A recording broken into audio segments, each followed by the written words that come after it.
سب تمہارا کرم ہے آقا کی بات اب تک بنی ہوئی ہے۔ اعوذ باللہ من الشیطان الرجیم، بسم اللہ الرحمن الرحیم۔ السلام علیکم ورحمۃ اللہ وبرکاتہ۔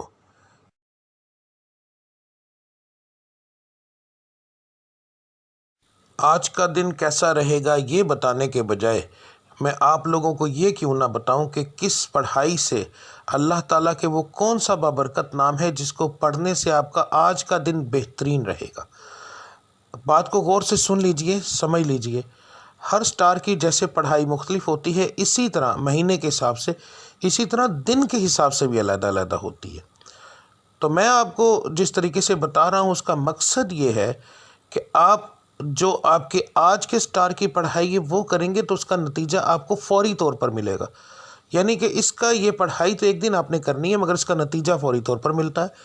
دوسرا، اللہ تعالیٰ کی ذات کو روزانہ اپنے حساب سے یاد کرنا، بار بار علیحدہ علیحدہ ناموں سے یاد کرنا، تو وہ ایک بڑا بابرکت چیز ہے، بڑا بابرکت کام ہے۔ تو اللہ کی ذات ان ناموں کے حساب سے آپ کو بہت زیادہ آپ پر کرم کرتی ہے۔ تو ہر سٹار کے مطابق آپ کی پڑھائی کیا ہے وہ آپ کو آگے جا کے ویڈیو میں پتہ چل جائے گا۔ پڑھنے کا طریقہ بتانے لگا ہوں۔ اس کے اندر دو طرح کی پڑھائی ہے۔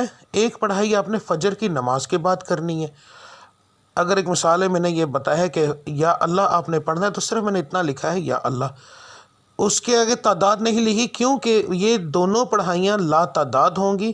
ان کو پڑھنے کے لیے ایک تو آپ کو یاد رکھیے کہ باوضو ہونے کی ضرورت نہیں، اللہ کو کسی بھی حالت میں آپ یاد کر سکتے ہیں۔ تو آپ نے پڑھائی فجر کے بعد کرنی ہے، تسبیح عادتاً پکڑنی ہے تو پکڑ لیں ورنہ کوئی خاص ضرورت نہیں۔ تو رب العزت کی ذات کو لا تعداد یاد کرو تاکہ وہ آپ کو لا تعداد رزق عطا فرمائے، لا تعداد خوشیاں عطا فرمائے، آپ کے ستارے کو عروج ملے، آپ کی بندشیں ٹوٹیں۔ تو صبح کی پڑھائی کرنا بہت زیادہ ضروری ہوتا ہے ان چیزوں کے لیے، اور فجر کی نماز کے بغیر یہ چیزیں ممکن ہی نہیں ہیں۔ تو آپ نے فجر کی دونوں پڑھائیاں دیکھ لینی ہیں۔ فجر کے وقت آپ نے کون سی پڑھائی کرنی ہے وہ بھی دیکھ لیں۔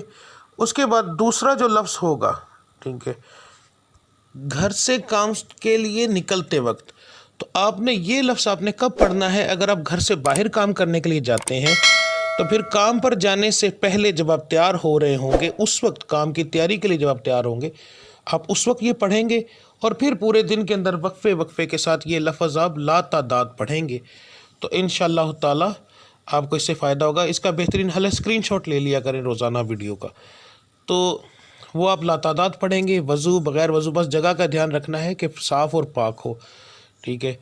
تو اس کے بعد جو لوگ گھر کے اندر بیٹھ کر کام کرتے ہیں ان کے لیے کوئی پابندی نہیں ہے، وہ اس وقت سے ہی پڑھنا شروع کر دیں گے نماز سے فارغ ہونے کے بعد، چاہے وہ رات کو کام کرتے ہیں جیسے آن لائن کا کام کرنے والے، کوئی ایسا کام کرتے ہیں جو گھر کے اندر فیکٹری ہے کوئی ایسا، تو انہوں نے گھر سے باہر نہیں جانا، تو اس لیے وہ لوگ جو ہیں وہ پڑھائی شروع کریں گے فجر کے بعد۔ دعا کرنے کے بعد جب اٹھ جائیں گے تو اس کے بعد وہ چلتے پھرتے یہ پڑھتے رہیں گے۔ دن کے اندر 1 بار پڑھیں، 10 بار پڑھیں، 20 بار پڑھیں، جتنا پڑھیں گے۔ لا تعداد کا مقصد یہ ہوتا ہے کہ جتنا پڑھتے جائیں گے اتنا اللہ کی ذات کرم کرتی جائے گی، ٹھیک ہے۔ تو اب آپ کی پڑھائی آپ دیکھ لیں۔ ملتے ہیں اگلی ویڈیو میں، تب تک کے لیے مجھے اجازت دیجیے۔ اللہ آپ سب کا حامی و ناصر۔ السلام علیکم ورحمۃ اللہ وبرکاتہ۔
سب تمہارا